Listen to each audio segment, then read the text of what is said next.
All right, now I have to depart from the subject matter for a second, and I have to ask you if you could possibly tell the story of Aunt Georgia and the underwear. Oh. Okay. I was home. We had some sort of day off. I don't know what kind of day it was, but we had some sort of day off from school. And so... Were you in school? No, I was working at Beckton Regional High School. Oh. So Aunt Georgia calls up and says, help, and hangs the phone up. So I say, Daddy, I have to go. Georgia has some sort of crisis. I gotta go find out what it is. So I race down there in my car, and I go in the house, and they said, look at the kitchen. So I look at the kitchen, and there's all, you can't see anything. There's all soap suds everywhere. So she's like, Lainey was using the garbage disposal, and she left the water running, and now we can't find the sink to turn it on. So I'm like, well, it should be the same place it was before. So I make my way through the soap suds, which, believe me, were dense. And I get to the sink and I turn off the water. So, anyway, come to find out, there was a brand new big bottle of Palmolive that the kid put it down like this, and the bottom seam right around it just came dislodged. And this was oozing into the sink. Big ooze. I'm talking big, major ooze. And naturally running the water, and the kid went in the bathroom, take a shower, leaves the water running in the kitchen, and goes to take a shower. So, here's all the soap suds. And nobody came down, nobody looked, nobody went in there until it was all the way up to the hallway. You couldn't see your hand in front of your face in this kitchen. Okay, you could not see. It was all the way up to the ceiling. It was everywhere. the stuff. So Georgia's like, what are we gonna do about this? And I'm like, what are we gonna do about this? She goes, yeah, what are we gonna do about this? I say, okay. So I said, well, and the garbage men were supposed to come because they had garbage out.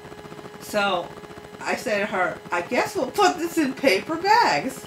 I said, because what else can we do? We can't flush it down the sink. It's just going to make more suds.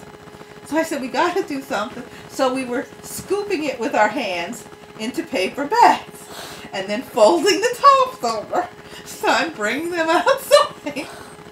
So we bring them outside, and Georgia's like, oh no. And I'm like, what? And because she sees, we had about 14 or 15 already, and we were nowhere near done. So the garbage was out there with these bags all turned over on the top, crimped. So she's like, this is, I hope this isn't the same garbage men as last week. And I said, why? And she says, because last week the kids, she was a stepmother, and the kids didn't like her.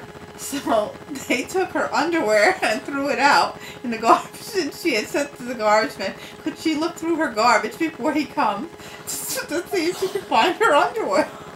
So she says, now we got all these bags out here, this is going to be ridiculous. So I said, well, what else can we do? I can't think of anything else we can do to get rid of these damn soap suds. So anyway, we kept putting them in bags, and we made a dent, and we got to all these bags. So the guy comes along and comes around the corner and sees all this by the car. So he goes and he goes to pick up the bags, and he picks it up, and I'll remember for the rest of my life his face. He was so stunned. He couldn't believe it. He was so stunned because he didn't weigh nothing. So he looks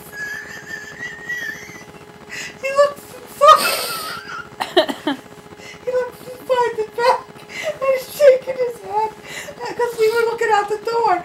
And we look, he looks outside and he's shaking his head. He looks up and goes, oh, this house!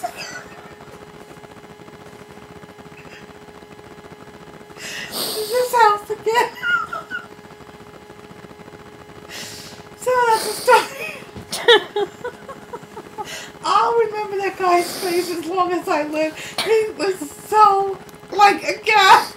Because he thought they were going to waste something. There was something in it. And then when he opens the at the soap session, he looks at the house and goes, oh no, this house again. Oh, that was good.